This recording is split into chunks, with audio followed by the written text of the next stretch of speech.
While even the larger horror movies succumb to the occasional glaring error, some film mistakes are considerably more subtle, with neither the filmmakers nor audiences tuning into them. And who can blame them? After all, this genre is built on intense, attention-grabbing subject matter, the kind that usually holds our focus in one place only. Nevertheless, with a trained eye, a keen focus, and a bit of supporting knowledge, we can detect even the most niche slip-ups. So, I am Gareth, this is What Culture Horror, and here are 10 horror movie mistakes you never noticed before. Now you will, though.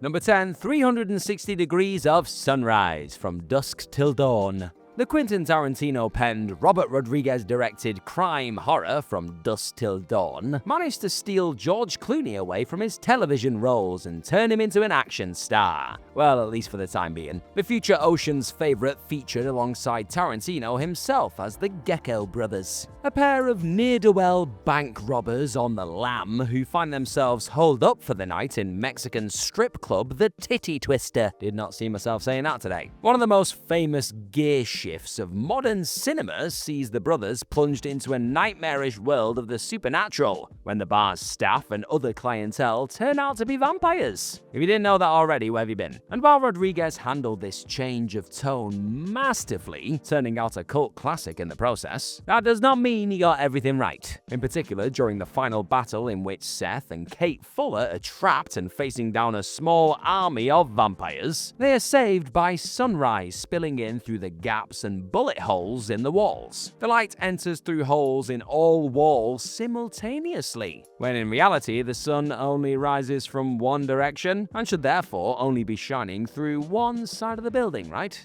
But with an army of vamps bearing down on our heroes, and bigger things at stake, you can be forgiven for not noticing this mistake a bit sooner. Number 9. Underwater Light, The Cave. Before Lena Headey achieved icon status as Cersei Lannister on Game of Thrones, she was taking smaller roles in large movies and large roles in smaller movies. Bruce Hunt's monster feature The Cave is the latter, and sees Headey take on the role of Dr. Catherine Jennings, a scientist helping lead the expedition to excavate the site of an abandoned 13th century abbey in the Carpathian Mountains. There are caves and underwater sequences aplenty, as the team becomes trapped and finds that they are not the only ones down there. But despite going to great lengths to achieve believability in the mission, its participants, and the technical accuracy of their undertaking, Hunt and his team managed to drop the ball in one key area. In various scenes, the explorers can be seen using their Dive Right H10 HID scuba lights outside the water. Unfortunately for the filmmakers, HID diving lights are specifically designed to use the water they are submerged in as a coolant, and so can't be activated for any sustained period above the surface, as they would overheat and fail. So yeah, sure, you may not have had the technical knowledge to notice this blunder the first time around, but now you know precisely what not to do if you ever find yourself trapped in an underground cave system with some ravenous winged mutants. See? Educational. So, speaking of horror movie mistakes that you've probably never noticed before, I want to know right now if you, yes you sat right there, know of one of these kind of mistakes that not enough people have spotted. Let me know about it in the comments right down below. Number 8. Damn It, Janet, The Rocky Horror Picture Show. Based on the 1973 stage musical The Rocky Horror Show, Jim Sharman's Rocky Horror Picture Show captured everything that made the original production so exciting and transgressive, and introduced it to a wide enough audience to secure its permanent status as a classic. The film follows Brad and Janet to the mansion of transvestite Dr. Frankenfurter, where they are swept up in genetic experiments, sex, murder, and musical numbers galore. The film is rife with goofs, blunders, continuity errors, prop mistakes, and crew members in shot, which fans consider part of its eternal charm. But that doesn't mean there aren't a few hidden gems lurking below the surface, and one in particular arrives during the scene following the performance of Rose Tinted World, when Frankenfurter is facing his traitorous compatriots Magenta and Riffraff. While we are all focused on Frank, the real action is going on at the back of the shot. When Brad and Janet back away towards the edge of the stage, Susan Sarandon accidentally steps on Barry Borthwick's foot in heels. You can see the actor gasp and grimace, but he soldiers on and plays through the scene without disrupting the shot. What a trooper. And once you've seen it, you won't be able to help but bask in his pain on every viewing thereafter. So yeah, you're welcome for that. Number 7, What's My Age Again? What We Do in the Shadows.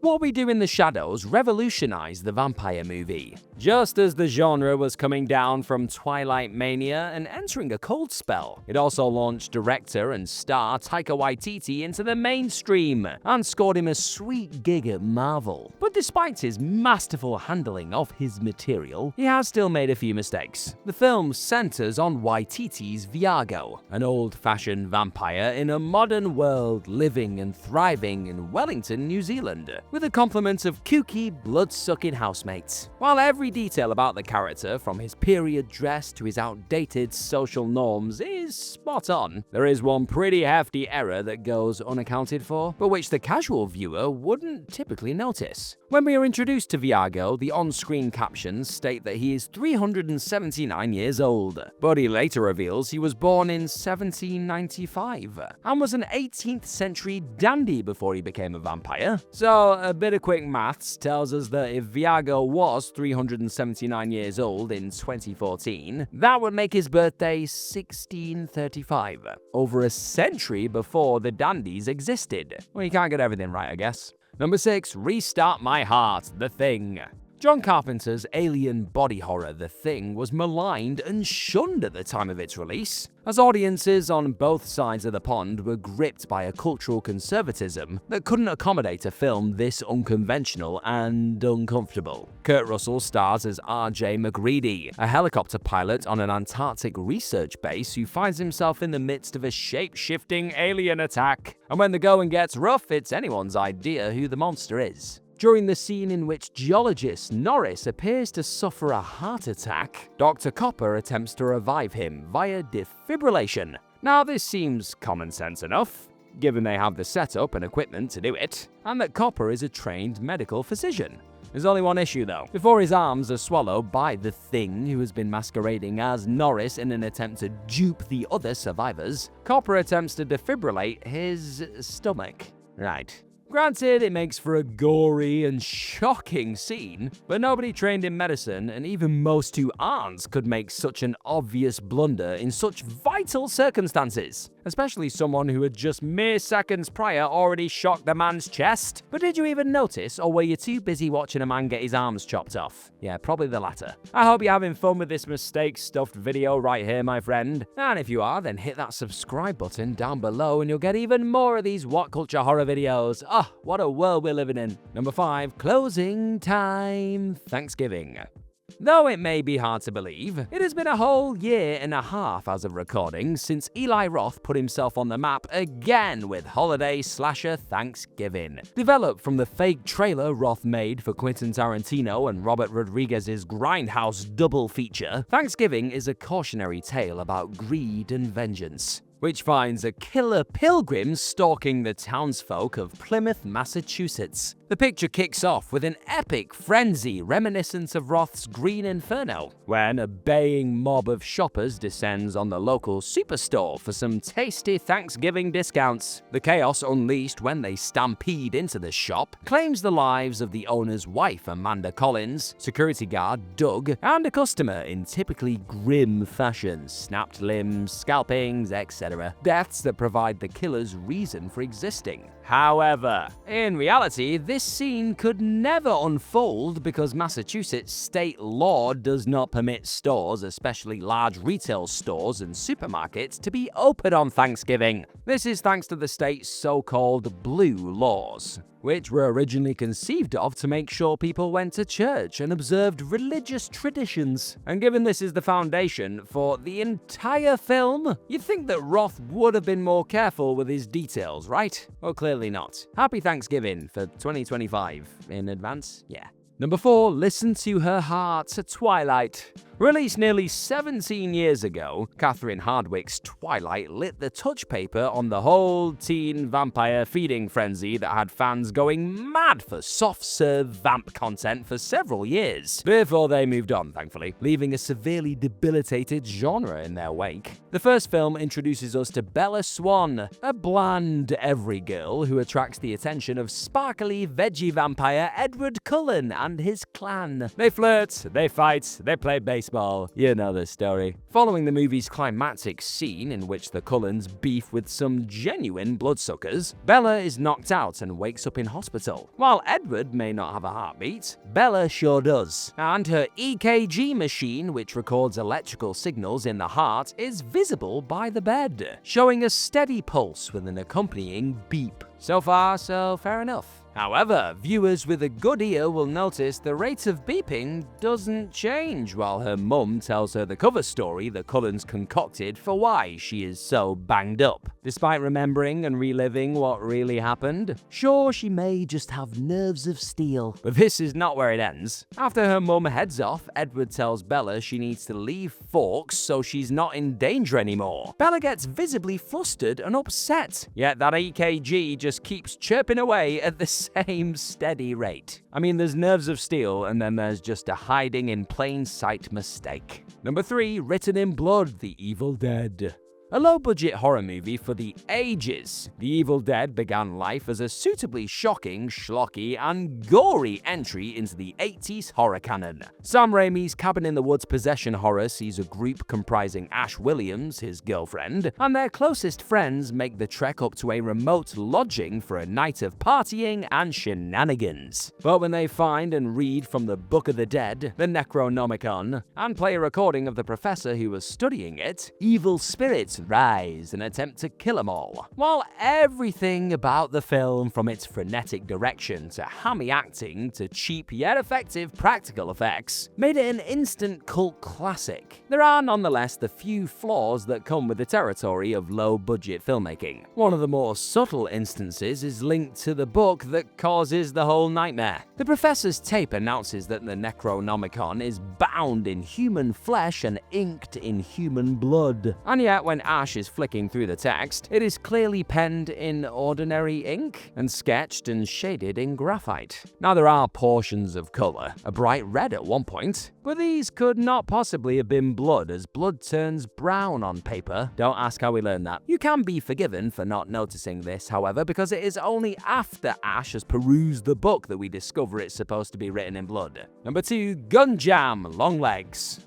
Longlegs, Osgood Perkins' heavily stylized sojourn into the police procedural horror, took audiences by surprise last year, netting $127 million against a sub-$10 million budget, and keeping experimental indie horror's place at the table while Ari Aster, Julia Ducournau, and Panos Cosmatos are off doing other things. We tumble into the quiet yet profoundly unstable life of FBI agent Lee Harker, just as she is discovering the extent of her clairvoyant powers, and how they might relate to mysterious serial killer Longlegs. After an extended game of cat and mouse, Lee finally catches up with not only Longlegs, but his accomplice, her own mother Ruth, and faces off against the latter in the home of her entranced boss, William Carter. Harker uses a revolver to dispatch Ruth and William, before attempting to put down one of Longlegs' creepy devil dolls. But while she uses the gun to its capacity and beyond, discharging it into all of her attackers and then turning on the doll, each time she pulls the trigger, the chamber does not move an inch. I mean, it's called a revolver for a reason, people. Weird. Number 1, Take My Breath Away.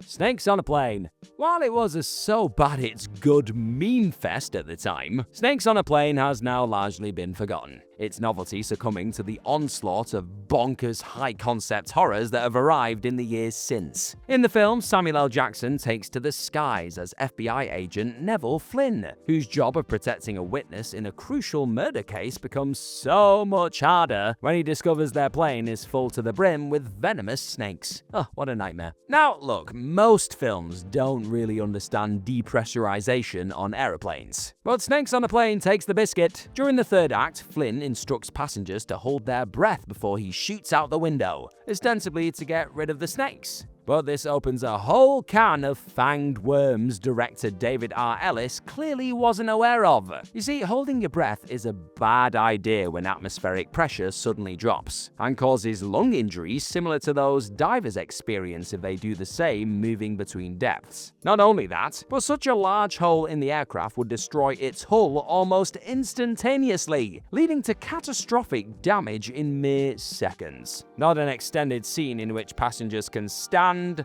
walk, shout, and cling on to each other. And don't even get us started on Flynn being able to march up the plane into the cockpit and pull the door closed behind him. But who really notices these things when there's so many mother effing snakes on this I'm gonna stop. Thanks for watching the video. Now click on another and enjoy your YouTube journey as it continues.